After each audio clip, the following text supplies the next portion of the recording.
This is why America will always be at odds with itself. Because the Constitution, the sacred text of American identity, was never written for 330 million people. It wasn't written for the black woman raising a family. It wasn't written for the native child trying to survive generational trauma. It wasn't written for the trans teen seeking protection. It wasn't even written for the poor white man who thinks that he's protected by whiteness, but isn't protected by wealth. It was written for a very small group of people. White, landowning men, and everything about it reflects that limited vision. The structure, the systems, the so-called checks and balances, they were all crafted to serve a narrow class of humanity while appearing universal.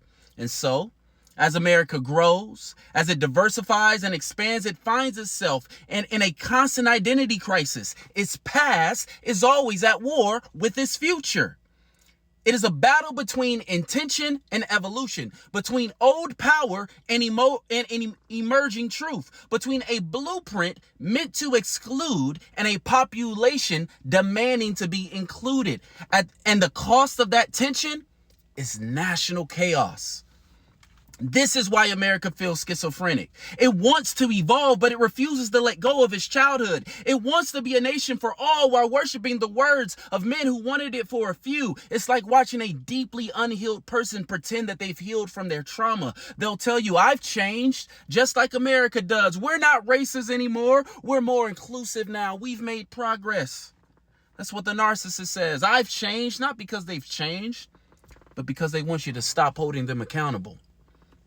But the truth is, you cannot evolve while clinging to the architecture of your dysfunction. And that's exactly what the Constitution is. It is the architecture of America's original dysfunction, written with no foresight, no spiritual depth, no consideration that one day people who weren't white, wealthy, or men might read it and expect it to serve them. The Founding Fathers could not imagine us, and they didn't try. They didn't write that document expecting it to become the law of the land for immigrants, descendants of slaves, women, queer folks, indigenous nations, or the global diaspora now woven into the American fabric. They wrote it for themselves and people like them. We are still trying to retrofit our futures into their vision. No wonder nothing fits.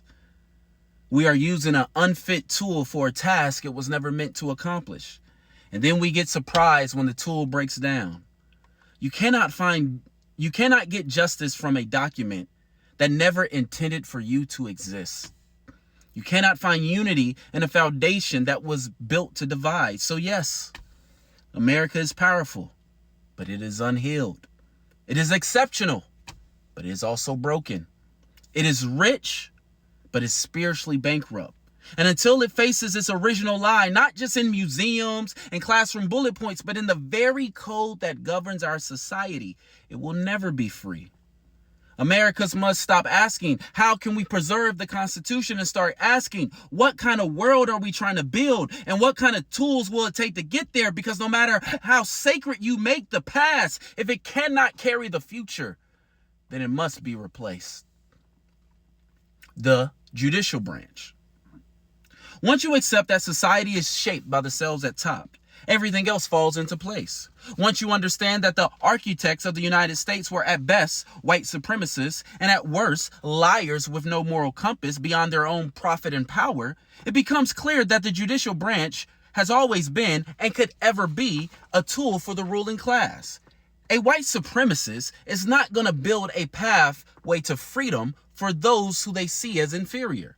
A misogynist is not going to write laws that liberate women, and a liar will not create a system that honors truth. So why do we pretend that a constitution written by these very men could ever produce justice for anyone outside their caste?